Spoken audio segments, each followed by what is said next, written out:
अस्सलामुअलैकुम फ्रेंड्स, मैं शेख फ़रहान और आप दोस्तों को वेलकम करता हूं अपने YouTube channel SH roof vegetable में। फ्रेंड, आज इस वीडियो में आप दोस्तों के साथ मैं पालक के पौधे को अपने गमले में या अपने घर में ग्रो करने के तरीके के ऊपर एक डिटेल किस्म की वीडियो लेके आया हूँ कि किस तरह हम अपने घर में अपने ही घर की मिट्टी से, जो कि हमारे पास पहले गार्डन वगैरह की सॉइल बची होती है, उसके अंदर गमलों के अंदर जो है वो बड़े आराम के साथ पालक ग्रो कर सकते हैं।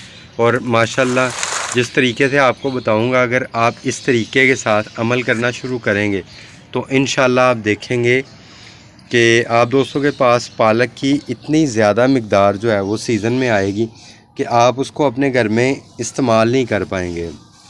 आपको दूसरे दोस्तों के साथ, रिश्तेदारों के साथ उसको शेयर करना पड़ेगा। माशाल्लाह इतनी ज़्यादा मिक़दार आपके पास पालक की आएगी। तो चलें फ्रेंड, आप दोस्तों को बताते हैं कि बीज के साथ किस तरह पालक को अपने घर में हम ग्रो कर सकते हैं। फ्रेंड, मैं सबसे पहले जो तरीका आज़माता हूँ सब्ज़ियाँ वगैरह लगाने के लिए, मैं डायरेक्टली तौर पे गमलों में नहीं लगाता। उससे दो तरह के नुकसान होते हैं। एक तो बड़े गमले में हम लोग पानी का ज़्यादातर ख्याल नहीं रख पाते हैं, और दूसरा ये कि बड़े गमलों के अंदर चूंटियों वगैरह के आने की वजह से भी बीज वगैरह के मरने का ख़तरा होता है, और चिड़ियों वगैरह का भी ख़तरा होता है कि वो भी आके बीज को निकाल के ले जाएंगी। और जो इसके अलावा फ़ायदा होता है कि बड़े गमलों को ना गर्मी से, ना सर्दी से, ना बारिश के मौसम से किसी भी तरह की प्रोटेक्शन नहीं दी जा सकती। तो मैं जब भी सीडलिंग करता हूँ, बीज वगैरह लगाता हूँ सब्ज़ियों के, तो मैं इस तरह के, ये जो सीडलिंग ट्रे कहलाती है, मैं इसके अंदर ही सीडलिंग करता हूँ। इससे ये फ़ायदा होता है, आप इसको अपनी ज़रूरत के मुताबिक जहाँ पे बेहतर समझे वहाँ पे आप इसको रख सकते हैं। अगर आप ज़्यादा धूप में रखना चाहें तो वहाँ भी रख सकते हैं। अगर आप कहीं छाँव में रखना चाहें वहाँ भी आराम से उठा के रख सकते हैं। तो मेरा भी मशवरा है कि आप लोग भी इसी तरह की सीडलिंग ट्रे एक दो ले आएँ, तो उनसे जो है आप इंशाल्लाह अच्छा जो है वो रिज़ल्ट हासिल करेंगे सीडलिंग करने का। लेकिन अगर आप पनीरी वगैरह ला के लगाते हैं बाज़ार से, तो फिर चाहे आप जिस तरह मर्ज़ी जो है उसको डायरेक्ट गमलों में शिफ्ट कर सकते हैं। लेकिन अगर आपने सीडलिंग करना सीखना है तो फिर आपको ऐसी ट्रे ले आनी चाहिए, ये ज़्यादा बेहतर है।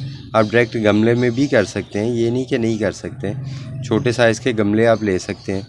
तो लेकिन ये है कि ये ट्रे ज़्यादा बेहतर रहती है, क्योंकि इसके अंदर जैसे ही पौधे की जड़ें वगैरह मुकम्मल कॉम्पैक्ट होना शुरू होती हैं, हम पूरे का पूरा वो पीस निकाल के, वो केक निकाल के उसको गमले के अंदर शिफ्ट कर सकते हैं। अच्छा चलें फ्रेंड, काफ़ी बातें हो गई, चलें आपको दिखाते हैं कैसे हम सीडलिंग के ज़रिए पालक लगा सकते हैं। फ्रेंड, ये देखें, ये मेरे पास पालक के सीड्स मौजूद हैं, जिनसे आज मैं आपके सामने पालक को सीड से उगाने का तरीका बताने वाला हूँ। तो फ्रेंड, इस तरह आपने सीड ले लेने। इसका दो तरीके होते हैं। पहला तरीका ये होता है, आप इनको 10 मिनट के लिए पानी में डिप कर लें। पानी में डिप करने से पौधे के बीज के ग्रो होने के चांसेस काफ़ी ज़्यादा होते हैं। लेकिन चूँकि मेरे जहन में अचानक से आया था कि मैं आपको सीडलिंग लगाने का तरीका समझा दूँ, तो मैं इसी तरह डायरेक्ट ही लगाने लगा हूँ। इससे भी आपके सीडलिंग के ग्रो होने का चांस कम नहीं होता। इसमें यह है कि सिर्फ एक दिन जो है वो एक्स्ट्रा लग जाता है सीडलिंग के जर्मिनेट होने का। तो चलें आपको दिखाते हैं कैसे आपने जर्मिनेट करना है। तो ये देखें फ्रेंड, ये मैंने जैसे कि ये गार्डन सॉइल ली है, कोई एक्स्ट्रा इसके अंदर खाद वगैरह मिक्स नहीं की। ये वो गार्डन सॉइल है जिसके अंदर पत्तियां भी मौजूद हैं, जिसके अंदर पुरानी खादें वगैरह भी मिक्स हुई हैं। ये उसी गार्डन सॉइल के अंदर मैं आपके सामने ये बीज लगाने वाला हूँ, और इंशाल्लाह आपके साथ इसका रिज़ल्ट भी लाएंगे कि कैसा रिज़ल्ट आया था इसका। ये देखें फ्रेंड, आपने सबसे पहले इस तरह एक पौधे के अंदर, एक केक के अंदर या एक बॉक्स के अंदर आपने कम से कम 2 बीज लगाने हैं। उसकी रीज़न ये होती है 2 बीज लगाने की कि अगर एक बीज डेड भी हो जाए या कोई चूंटियाँ वगैरह निकाल के भी ले जाए, तो दूसरा बीज कम से कम जर्मिनेट हो जाए। ये इस तरह आपने 2 बीज लगाने हैं एक के अंदर, ये जैसे ये मैं लगा रहा हूँ। और इन बीजों को आपने जो है वो तकरीबन आधा इंच मिट्टी के अंदर डिप कर देना है, दबा देना है इस तरह फिंगर के साथ आधा इंच। ये आप जब इस तरह मिट्टी के अंदर आधा इंच दबा देंगे तो इससे ये होगा कि बीज की जर्मिनेशन के चांसेस काफ़ी बढ़ जाएंगे।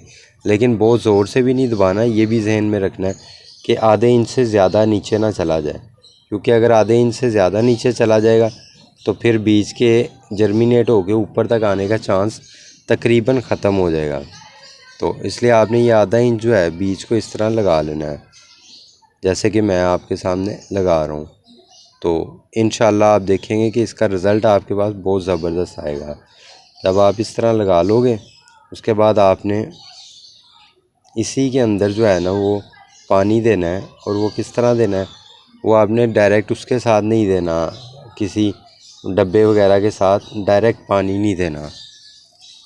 ये खैर ये बीज लग गए। अब इन्हें इसी मिट्टी को आपने आराम से इसके ऊपर सीधा कर देना है, जैसे कि ये मैं कर रहा हूँ। ये देखें, इस तरह आपने सीधा कर देना इसी मिट्टी को। ये जब ये सीधी हो जाएगी ऊपर, तो इसी मिट्टी का कवर इसको मिल गया। अब ये कवर मिल गया, इसके बाद आपने इसको ज़्यादा ज़ोर से दबाना नहीं। ये अक्सर दोस्त जो है ना सीडलिंग लगाते हुए ये गलती कर जाते हैं कि वो काफ़ी ज़ोर से जो है ना ऊपर से मिट्टी को दबा देते हैं, जिसके नतीजे में बीज अंदर गल जाता है और उसके जर्मिनेट होने का चांस तकरीबन ख़त्म हो जाता है। तो फ्रेंड इस तरह आपने ये लगा के, तो उसके बाद ये देखें, जैसे कि ये मैं बोतल रखता हूँ स्प्रे के लिए, इससे हम पौधों के ऊपर इंसेक्ट केयर के लिए भी स्प्रे करते हैं, और इस तरह सीडलिंग को स्प्रे करने के लिए भी यही बोतल यूज़ करता हूँ। तो इसके साथ आपने इस तरह स्प्रे करना है, जैसे कि ये देखें ये मैं स्प्रे कर रहा हूँ। ये तरीका स्प्रे करने का। आपने पानी वैसे किसी डब्बे वगैरह से, किसी बॉक्स से पानी नहीं देना, आपने इसी तरह स्प्रे करना है। इससे ये होगा कि पौधे के बीज के दोबारा एक्सपोज होने के, बाहर निकल आने के चांस तकरीबन ख़त्म हो जाएगा। तो फ्रेंड उम्मीद करता हूँ आपको ये सीडलिंग करने का तरीका पालक का अच्छा लगा होगा। अगर आपको ये तरीका अच्छा लगा तो इस वीडियो को लाजमी लाइक कीजिएगा, और चैनल को भी लाजमी सब्सक्राइब करके आल के बटन को ओके कर लीजिएगा। अच्छा, इसकी जो जर्मिनेशन होने के बाद का प्रोग्रेस होगी, अपडेट होगी, वो भी इंशाल्लाह आपके साथ नेक्स्ट वीडियो में लेके आएंगे। तो अगर आप चैनल को सब्सक्राइब करेंगे तो ही आप नेक्स्ट वीडियो देख पाएंगे, क्योंकि फिर ही आपको नोटिफिकेशन मिल सकेगा, और बेल के बटन को लाजमी प्रेस कीजिएगा। शुक्रिया, अल्लाह हाफिज़।